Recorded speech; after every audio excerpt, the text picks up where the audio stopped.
All right, Ike. Well, this week in the news, I don't know that you've noticed that Jenna is missing, but Liza also missing here at the old Barris compound over the past few days. And I'm told they're somewhere in the middle of the desert. They finally wised up and dumped us, and then just ran off together. That makes sense. I mean, I would run off with either of them equally. Yeah, my understanding is they're training for something. Is that right? Yeah, they are. They have taken up the cause of rebel rallying and are at a big training event this weekend.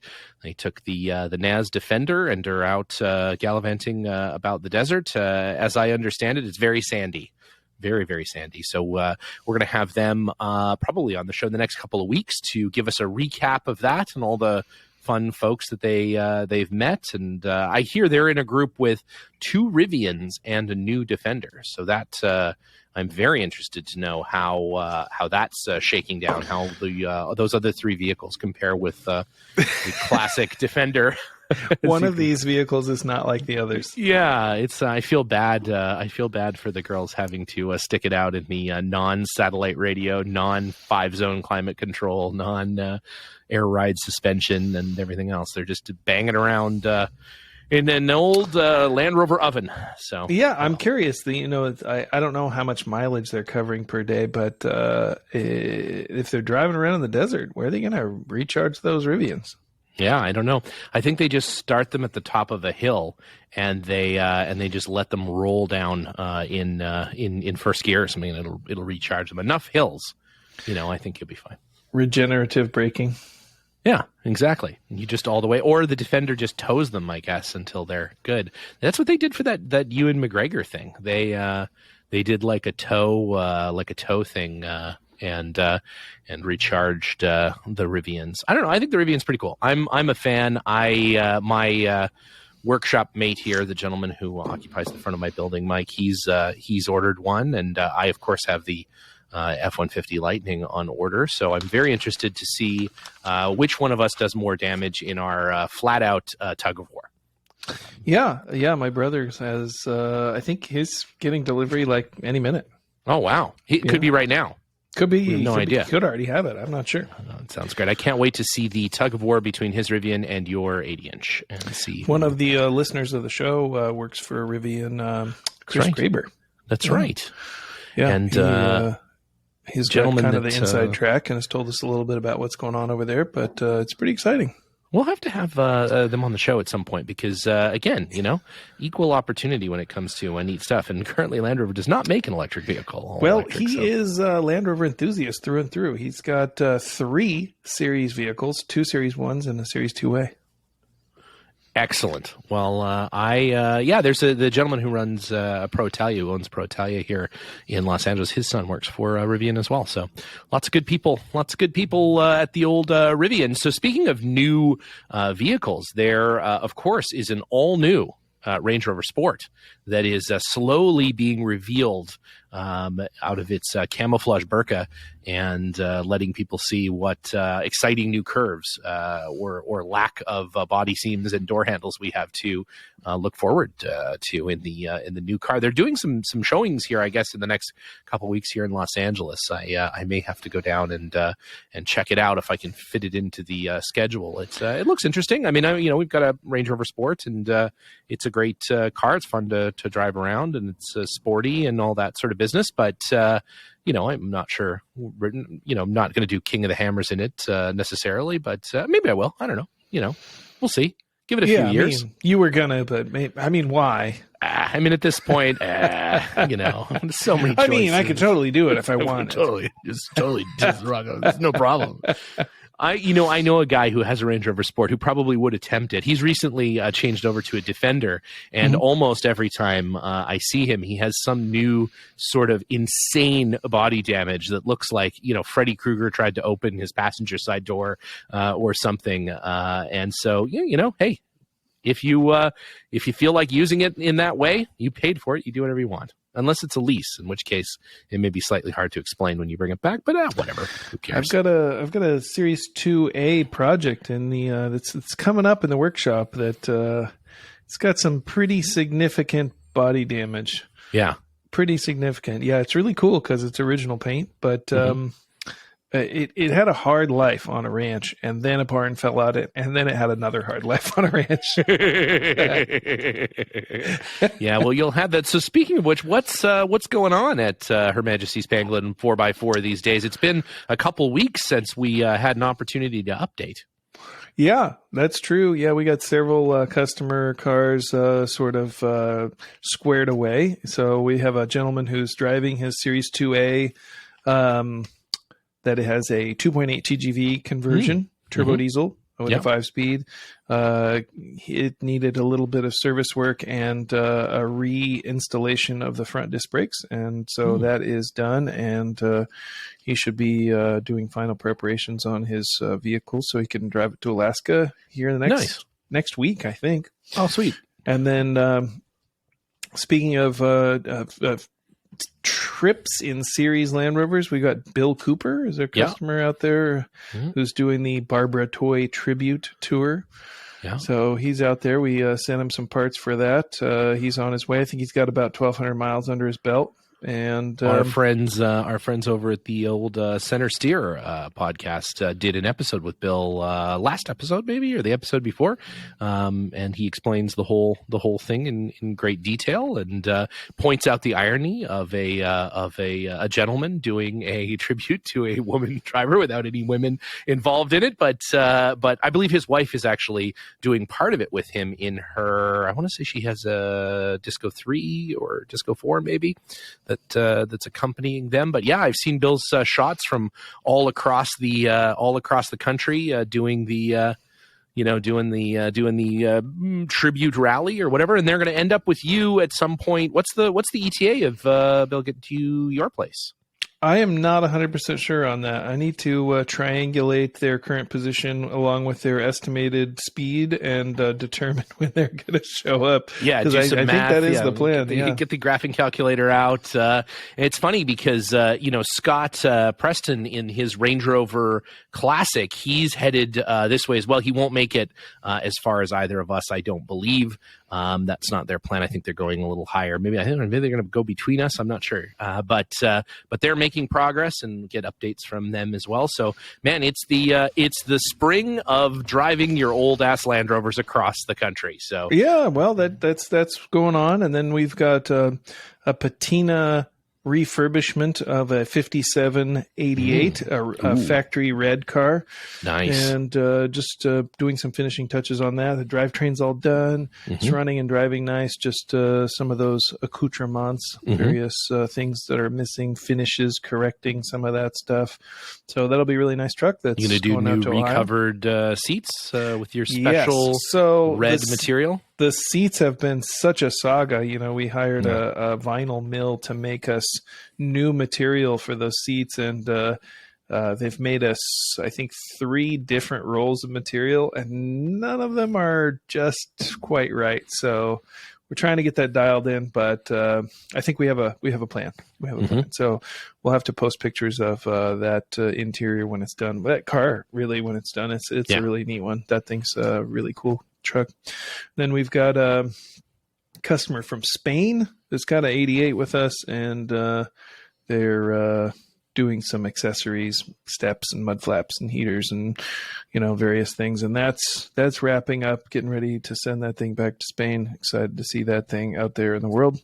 That's cool. And then we have a full restoration of a Series 3 that is like probably 75% done. So doing a lot of the big body panel installation and wiring and that sort of thing on that car this week. So that's what we worked on most of the week. I did get that soft top limestone patina 88 from the East Coast. I generally try to avoid trucks from the East Coast, but this one showed up, and it'd been neglected. That when I bought the car, the customer or the person took pictures of it inside a garage. But when I got the car, it had like leaves and stuff in the car, and I was like, well, probably wasn't in the garage. Moved it into that garage to take the pictures, and then quickly moved it back out under the tree it had been sitting under for 10 years. That's the impression I got when it arrived. But we did get it running, and it runs great. So that was a relief, because it was a total gamble, and the guy had never really driven it. And he's like, I think it would run, but I always like it when a person selling something describes a vehicle as it used to run. I'm pretty sure they all used to run at one time or another. They didn't sell non-running vehicles. It's true. I mean, I guess I wouldn't be surprised, but probably not. If anybody would. But yeah, no, it's true. Or you could, I mean, it doesn't seem like it's that much work to get it running, which to me says, like, then why didn't you just do that work to get it running?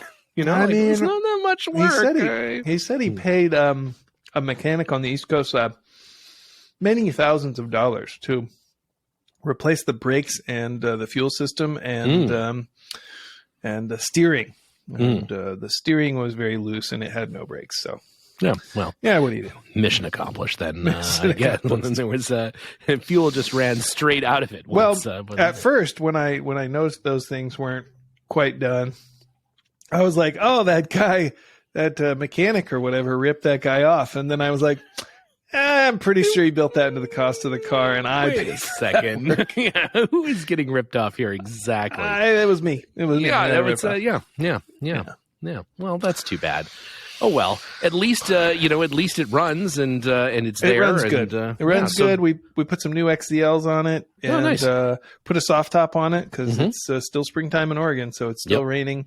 Yep. And put some miles on it. Actually, put probably 50 miles on it, and it's running great, driving good. Still got some cleanup work to do and some accessories to add and stuff, but it's a good one. Yeah.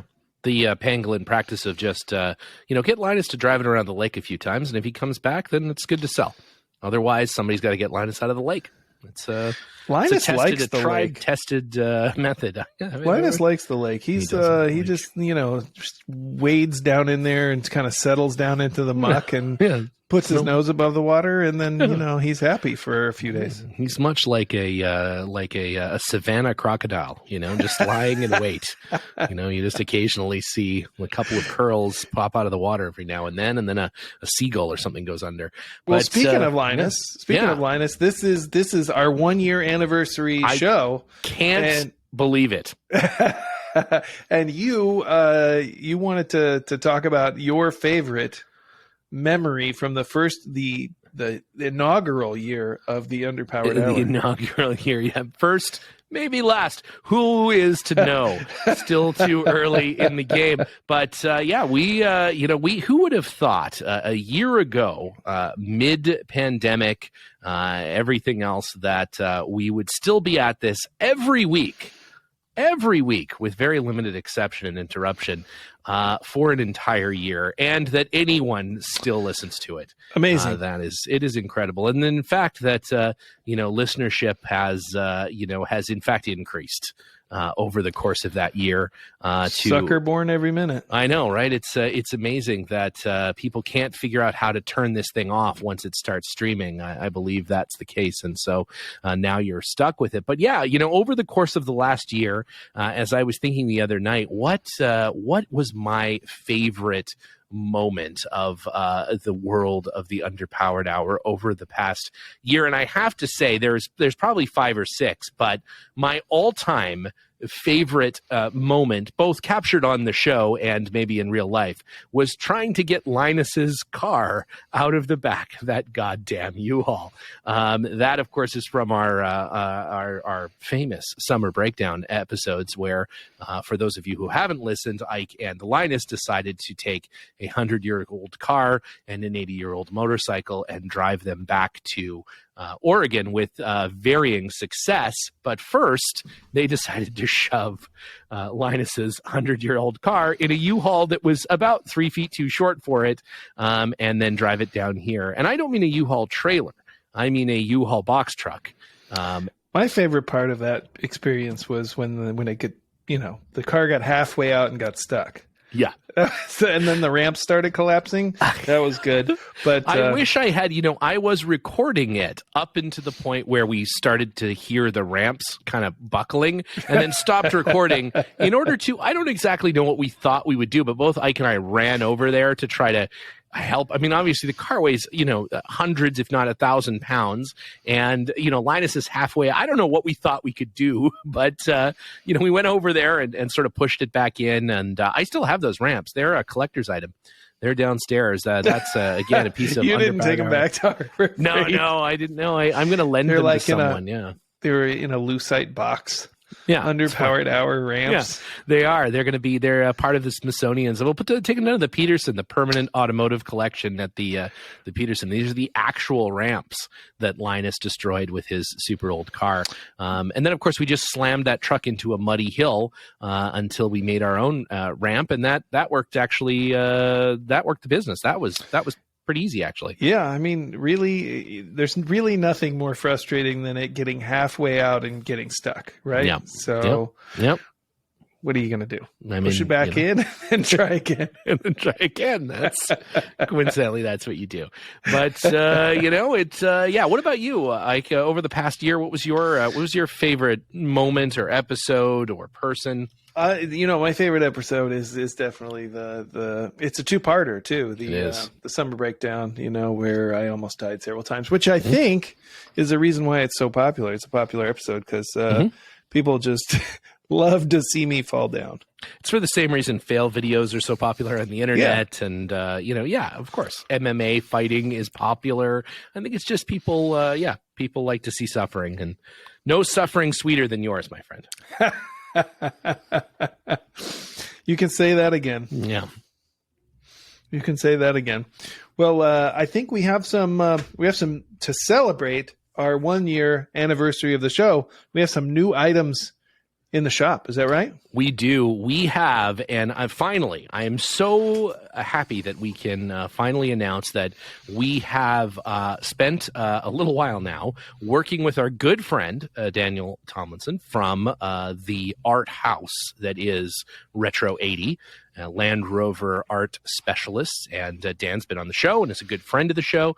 And he has worked up 2 amazing designs. First, the Underpowered Hour logo reimagining, a special Underpowered Hour logo shirt with the Bears Collection's Defender 90, which is out in the desert with Jenna and Liza right now, gallivanting about.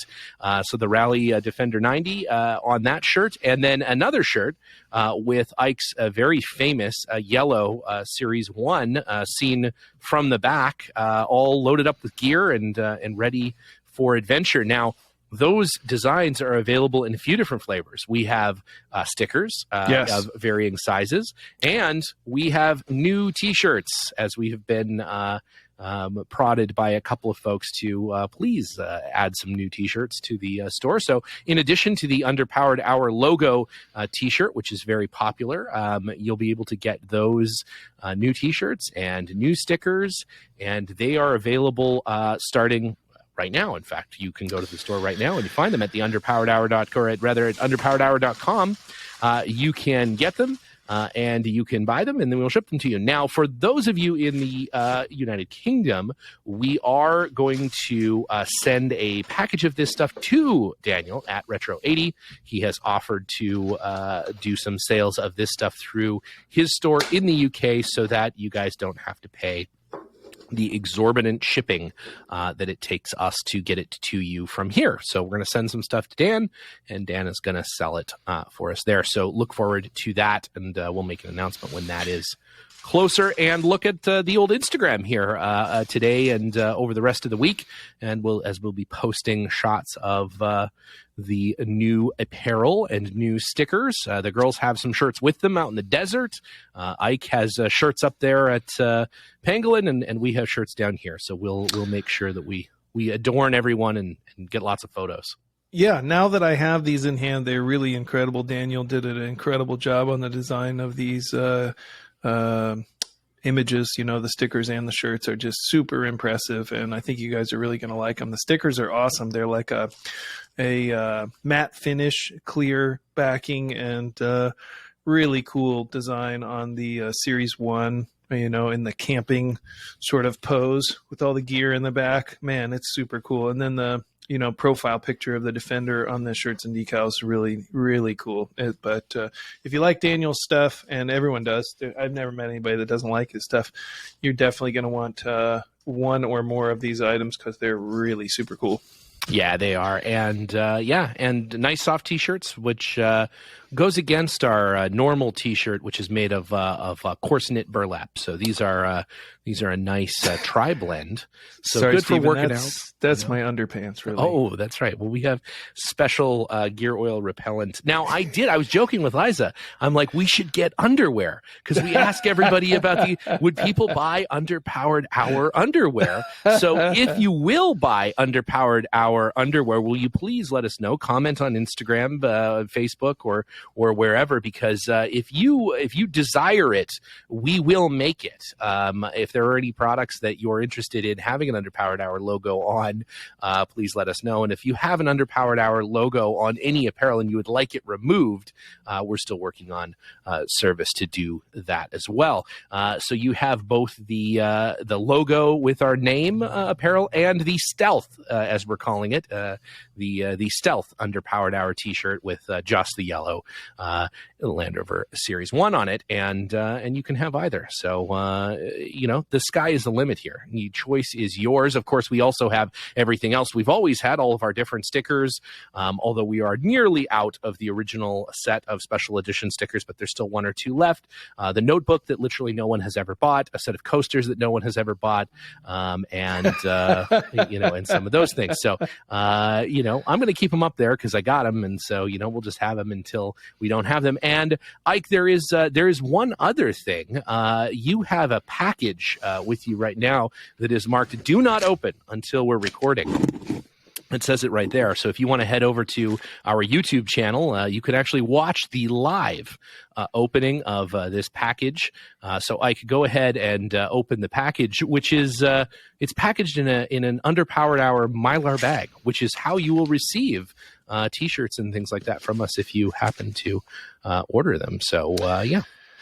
I've got to say, Stephen, I've never been quite so uneasy as I am now. This is really terrifying. I'm pretty sure this is some sort of letter bomb that Stephen has sent It is. me. It's full of snakes and ricin. So, yeah, it had no problem sending it through the mail, though. They were more than happy. They're like, it's going to who?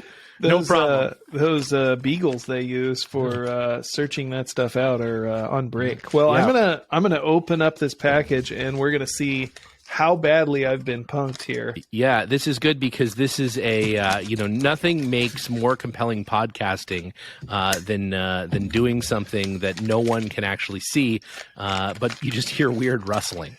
Yeah, so, there's always some weird wrestling on the Underpowered Hour, but here today it's a special kind of wrestling. That's what we're known for. Yeah. So Ike is opening the Mylar package just to show you the steadfast nature of that package. It is really hard to open. The adhesive is good. It's in fact it's a bag of adhesive. No, it's just this is just full of barge glue. It's just a bag of adhesive.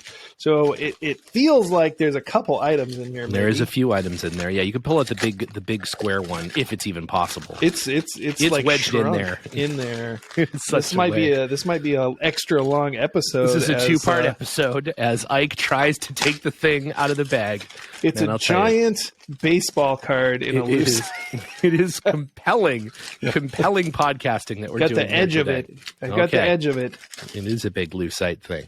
It is a big lucite thing. We have a small package, and it is I don't know if you guys can see this, but it's like a You can hold up the big one. The big one is that hold the up the image? big lucite thing. There we go. That's the image. It's a picture of me. It's from the artist Jay Salvador, who does a series of comics called the Super Emo Friends, and this is one we're lovingly calling Emo Ike. This is Emo Ike. It's a cartoon of me, and it has a phrase on it: "The unsynchronized crash box of podcasting." That is me, and I'm holding a model of my yellow pickup truck, which is great. Thank you so much, Stephen. This is awesome. There you go. So happy 1 year anniversary. We have Which special. it is paper. Paper It is is paper. 1 year The 1 year anniversary. anniversary is paper. Well There done. we go. I didn't even Well know done. that, but there we go. We have up on the store now. You can go and find them. Emo Ike stickers, both large, small, and foil rainbow. And we have, as Ike mentioned, special edition tiny mini Ike keychains. Emo Ike keychains. So, These are great. Yeah. If you want to hang a tiny little Ike off your keys, then you can. He's wearing his signature blue toque and checked overshirts with an Underpowered Hour shirt underneath that. So there you go. Rainbow foil Ikes, tiny Ikes.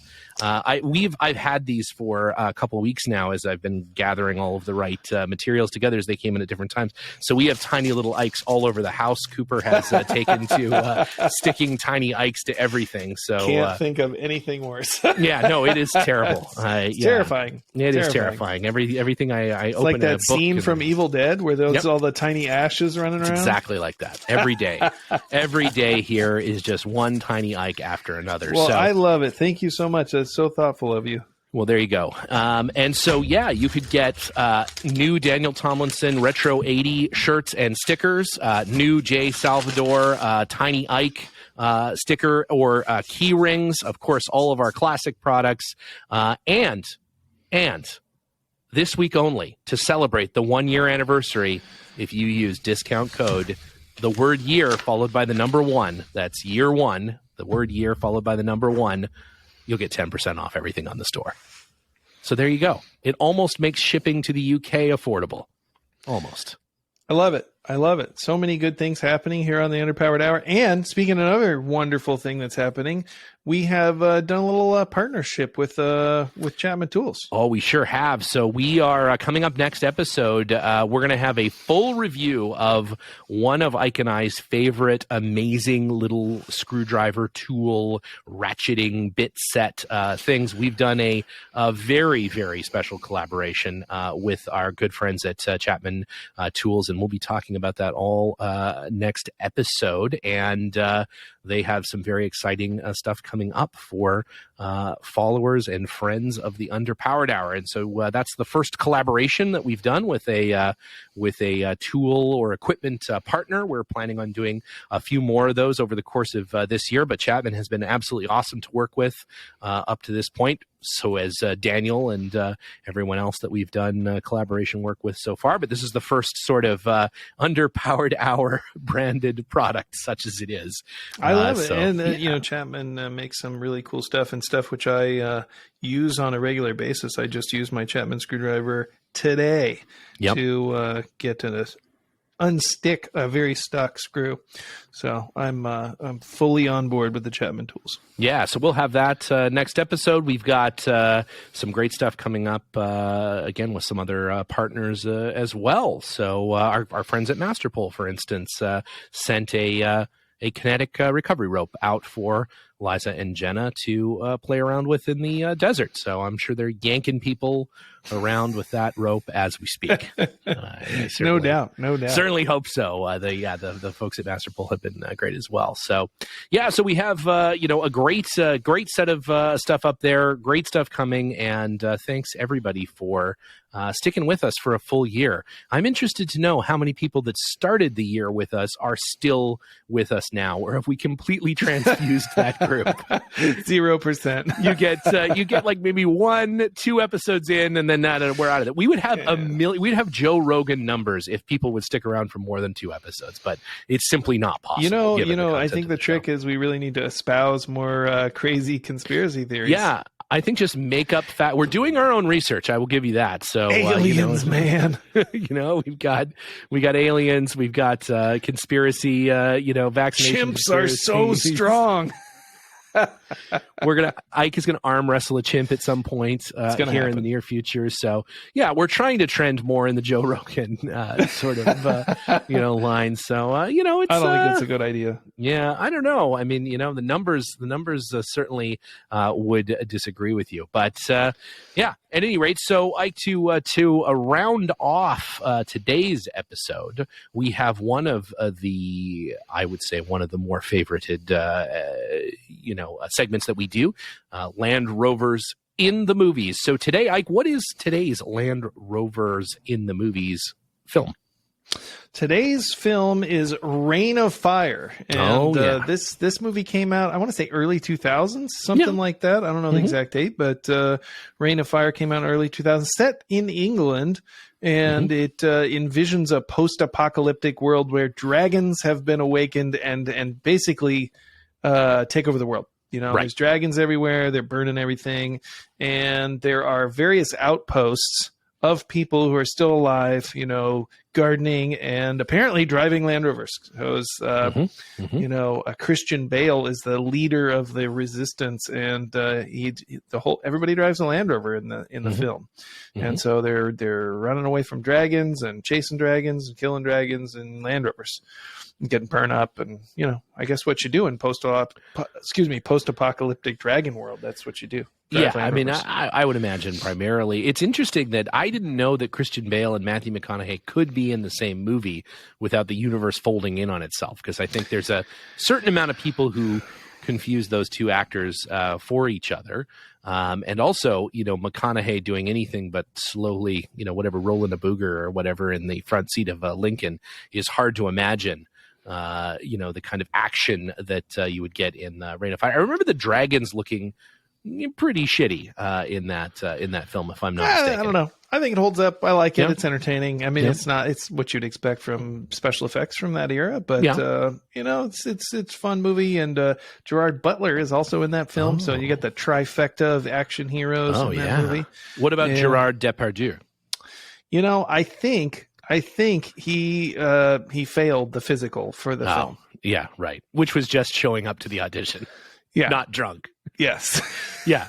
It was showing up under 500 pounds. To be fair, it's too much to ask. There's just too much to ask. There's no way. Of Gerard Butler. But he could have provided his own Land Rover, though, which I think would have made that film. If he had the Gerard Depardieu Dakar Land Rover, I think it would have enhanced the film. It would have also, destroyed space and time. The universe would have folded in on itself. God. Two famous Gerards in the same film can't be done. Can't be done. Yeah, it can't be done. Anyway, if you like action movies, it's a fun one, and it's neat. And there's some Land Rovers and stuff happens, and there's tanks and wingsuits. I think there's some wingsuits. Ooh, it was a big deal back then. Yeah, everybody was. If your movie didn't have wingsuits. I think there's a Wesley Snipes film called Drop Zone or something. It's just the entire movie's wingsuits. It's like when the first somebody had that idea, they just we're going to make a movie and it's going to be white men can't jump in skydiving. They're going to be skydiving and Wesley Snipes is in it. Yeah, with wingsuits. It's like Aspen Extreme except with wingsuits. Yeah. I like it. We're getting off the rails here. Go watch Reign of Fire, and thanks to everybody for sticking with us for this first year. I've had a super fun time doing this. It's been great. It has been great, and tons of adventure.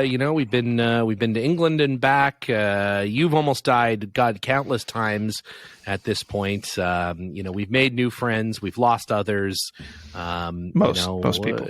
Most of the people are lost at this point, but Linus is still with us, and that's pretty important. And Chris has still never listened to the show, so we're sort of starting, or we're sort of leaving off where we began. And at that, it has been a slice, and man, we have a super exciting year ahead of us. Lots of crazy things to talk about and experience. And at some point very soon, I'm going to be up at Pangolin recording some very special content, and then up again later this summer to drive the Nada back down to Los Angeles. It's the summer breakdown in reverse. So we'll see how that goes. But Ike, as always, it has been a year of great times, and here's to another year ahead of us. All right, Stephen. Looking forward to it. Take care.